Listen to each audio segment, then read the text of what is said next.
Salam əziz dostlar. Bu günlərin bizim gündəmimizdə bütün dünyanın gündəmində olan bilirsiniz hansı məsələdə artıq yəqin ki hiss elədiniz. Bu Türkiyə Orta Asiyanın 4 türk dövlətinin türk birliyinə xəyanəti. Özbəkistan, Qırğızistan, Qazaxıstan, Türkmənistan. Həmin bu 4 türk dövlətinin böyük Türk birliyinin hələ heç bələydə ikən bunlar buna xəyanət elədi. Bütün dünya bunların xəyanətindən danışır. Eləcə də mən indi məsələ ilə bağlı öz fikrimi burada bildirmək istəyirəm. Bizim o bəzi ictimai siyasi adamlara. İndi məsələ burasındadır ki, hər şey öz yerində, qaydasında, böyük işlər gedir falan filan. Bunlar niyə görə bu Avropanın 12 milyard puluna allandılar? Yəni belə durub hesablayanda 12 milyard pul bunların hərəsinə 3 milyard pul düşür. Bu 3 miljardı da həmin bu Avropa dövlətləri bunlara birbaşa verməyəcək yəqin ki. Elə deyil. Yəni bunu bunlara verəcək, deyək ki, böləcəklər illərə, ilə düşəcək 200-300 milyon pul. Bu 200-300 milyona dəyərdimi qardaşlığı satmaq? Böyük bir iş görülmüşdür da bunu dəyərdimi? Dəyməzdi. İndi niyə bu xəyanət elədilər? Pula görə. Yəni hamı deyir ki, pula görə. Baxın indi. Burada bugün Azərbaycanın mövqeyi bütün dünya xalqlarına və bütün türk dünyasına örnək bir mövqe oldu. Bugün İlham Əliyev, Azərbaycan prezidenti deyəndə ki, biz Türkiyə ilə İsrailin arasında barışın yaranması üçün vasitəçi olmuşuq və bugün də olacaq, bu davam eləyəcək. Yenə başladılar Azərbaycan prezidentinin əleyhinə Türkiyədə bəzi qüvvələr, molla başlar, nə bilim nə başlar, başladı ağzına axılına gəlməyə, danışmağa. Amma siyasətdən başı çıxmayan adamlar, dövlətçilik haqqında anlayışı olmayan adamlar bütün bu işlərin hamısını qına predmetinə çevirirlər, kimin ağzına gəlir, nə gəldi danışırlar. Amma gördünüzmü? İlham Əliyev eyni zamanda da Türkiyə qardaşımızın yanında dayandı, Kıbrıslı qardaşımızın yanında dayandı İlham Əliyev və mövqelərimizi satmadı heç bir şeyə. Azərbaycanın bəyəm problemi yoxdur ki, Türkmənistan gedib orada imza atır 3 milyard puldan ötürü. Bəyəm Türkmənistan Azərbaycandan kasıbdır. Xeyli pulu çoxdur Türkmənistanın. Sadəcə olaraq burada Azərbaycanın yox. Qoy mən də bunu da sizə deyim. Azərbaycanın nə qədər problemi var? Avropada, Fransa ilə bizim o boyda problemlərimiz, hal-hazırda Ermənistanla müharibənin bitməyinə qarşı bağlı imza atdıq, amma barış, sülh müqaviləsi hələ də davam edir, hələ də bizə xaricdən təzyiqlər olunur, Azərbaycanın içərisində agentura şəbəkələri, İran bir yandan, o birisi bir yandan, bizim də problemlərimiz var. Amma İlham Əliyev kişi kimi hərəkət elədi. Əsl kişiyə xas hərəkət elədi və ona görə də Azərbaycan xalqı çox dəstəklədi, İlham Əliyevi alqışladı bu hərəkətinə görə. Ona görə ki, İlham Əliyev bilir öz xalqının fikrini, düşüncələrini və öz xalqının fikrinə, düşüncələrinə əsasən İlham Əliyev addım atdı. Və buradan İlham Əliyevə çox-çox təşəkkürümüzü bildiririk. Çox-çox. Bizə elə bir hisslər yaşatdı ki, İlham Əliyev. Həmin o hisslərə görə mən sözün əslində biraz da kövrəldim mən İlham Əliyevin o bəyanatından sonra. Yəni bilirsiniz, çox gözəl hisslər yaşadım. Həmin bu hisslərə görə şəxsən mən özüm Azərbaycan prezidentinə təşəkkürümü bildirirəm. İndi burada hərənin ağzından nə gəldi danışır. Heç bir halda bu bağışlanası bir şey deyil. İndi mən baxıram mətbuatda, Türkiyə mətbuatında Quzey Kıbrıs Türk Cumhuriyyətinin Xarici İşlər Naziri danışır. BRT TV-dir, BRT kanaldır, həmin o kanalda danışırdı.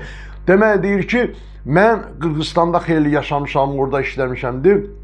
Məsələdən sonra deyir, Qırğızstanın prezidenti ilə görüşdüm və ona dedim ki, niyə görə belə bir şey imza atmısınız? Deyir, Qırğızstanın prezidenti mənə dedi ki, bizi aldadıblar orada. Avropa aldadıb, sənədləri qoydu qabağımıza. Biz oradakı o maddələri görmədik. Heç orada nə Quzey Kıbrısın adı var idi, nə filanı var idi. Bizə götürdü, qol çatdı. Elə bir uşaq aldadılar. Ay kişi, sən o sənədə qol çəkməklə sənədə qol çəkmə. Kıbrısın Rum kəsimi var ha. Onun sən müstəqilliyini tanımaqla bərabər Türkiyə dövlətini işğalçı kimi tanımsan orada. Səndən mənə qardaş mı olar? Sizinlə hara getmək olar? Mən də burada yaşı 55-dən 56-dan yuxarı olan insanlar var. Buradan deməyə baxanlar. Onlar çox yaxşı biləcəklər. Olursa bir söz deyim. Bax, bəylər, yadınızdadırsa, yaşı 55-dən yuxarı olanları deyirəm. Yadınızdadırsa, biz Sovet dönəmində əskərlikdə olanda görürdünüz də bu Orta Asiyanın bu türkləri. Bax, orada hansı vəziyyətdir? Mən indi olanı deyirəm ha. Mən heç kimi pisləmək istəmirəm, filan eləmək istəmirəm. Yəni, onlarda belə laqeydlik, belə bir şey var idi. Olub olardı da həmişə. Ancaq bu onlara o demək deyil ki, biz onlara bağışlayacaq bunu və yaxud da ki, həmin dövlətlərin xalqlarını biz o dövlətlərin bu